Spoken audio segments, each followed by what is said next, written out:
11 જુલાઈ 2016નો એ દિવસ જ્યારે ઉનાની અંદર દલિત કાંડ થયો હતો। સમઢિયાળાના 4 લોકોને માર મારવામાં આવ્યો હતો અને આ કેસનો ગઈકાલે ચુકાદો આવ્યો હતો। કોર્ટે 5 આરોપીઓને દોષિત ઠેરવ્યા છે, જ્યારે 37 જેટલા આરોપીઓને નિર્દોષ।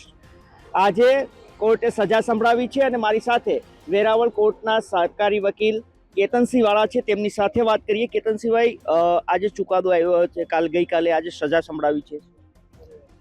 ઉનાના સમઢિયાળા ગામે બનેલ બનાવ સંબંધે વેરાવળની સ્પેશિયલ એટ્રો સેશન્સ કેસની અંદર માન્ય શ્રી જે પંડ્યા સાહેબે આજે કુલ 40 આરોપીઓ સામે કેસ ચલાવી અને અમે ફરિયાદ પક્ષે શ્રી પરમાર અને અમદાવાદના એડવોકેટ ગોવિંદભાઈ આ બધાએ સતત સાથે રહી સંકલનથી કામ કરી અને કેસ આગળ ચલાવી। આ કેસની ટ્રાયલ દરમિયાન અમોએ મેડિકલ એવિડન્સ, સાહેદોને અત્રે જુબાનીઓ તેમજ સાંયોગિક પુરાવાઓ, વિડીયો ફૂટેજ આ તમામ સંબંધે CID ક્રાઇમ દ્વારા થયેલી તપાસને સમર્થન મળે અને ફરિયાદ પક્ષે જે પુરાવાઓ રજૂ થયા છે તે નામદાર કોર્ટના ધ્યાને મૂકેલ।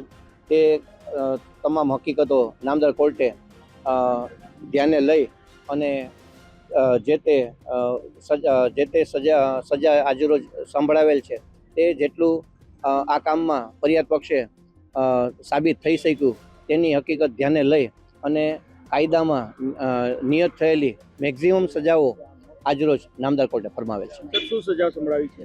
એટ્રોસિટી એક્ટની જે કલમ અન્વયે આ લોકો કન્વિક્ટેડ થયેલ છે 5 આરોપીઓ, તેમને 5 વર્ષની સજા, અન્ય જે 504 અને 323-24 છે એમાં 3 વર્ષ 2 વર્ષ આ રીતે સજા અને જે ઇક્વેટ થઈ ગયા છે તેને સામે કન્વિક્ટલ નથી થયું તે તમામ અન્ય 35 આરોપીઓને ₹15,000ના બેલ ઉપર મુક્ત કરવાનો પણ નામદાર કોર્ટે આદેશ કરેલ છે। તેમજ વિશેષમાં આ કામના જે આરોપીઓ કન્વિક્ટ થયા છે તેઓએ સજા ભોગવી હોય તો તે મજૂરી આપવાની રહેશે તેવું પણ નામદાર કોર્ટે હુકમમાં જણાવેલ છે। કુલ કેટલા આરોપીઓ હતા અને કેટલા તેમાંથી નિર્દોષ થયા?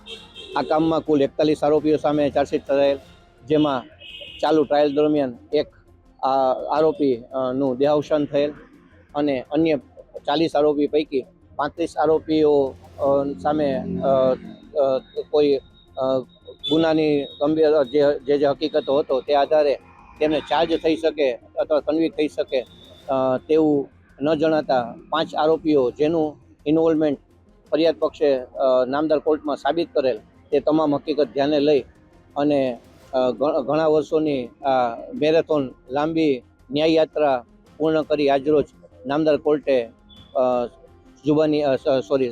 જજમેન્ટ આપેલ છે અને તે મુજબ 5 આરોપીઓને સજા ફરમાવી છે। સર, છેલ્લો સવાલ 307ની કલમ હતી તેનું શું? 307ની કલમ હતી તે મુજબ સરકારે ચાર્જશીટ કરેલ, પરંતુ 307ના જે ઇન્ગ્રીડિયન્ટ્સ એટલે કે તેના માટે આવશ્યક તત્વો હોવા જોઈએ તે પુરવાર થાય તો જ નામદાર કોર્ટ એમાં સજા કરી શકે અને નામદાર કોર્ટમાં જુબાની અને પુરાવાઓ દરમિયાન જે વસ્તુ નામદાર કોર્ટે ધ્યાનમાં લઈ અને જે તે ન્યાયિક નિર્ણય કરેલ છે। તો આ કેતનસિંહ વાળા હતા, વેરાવળ સરકારી વકીલ, જેમનું કહેવું છે કે 5 આરોપીઓ છે તેને ગઈકાલે દોષિત ઠેરવવામાં આવ્યા હતા અને આજે તેને સજા સંભળાવવામાં આવી છે।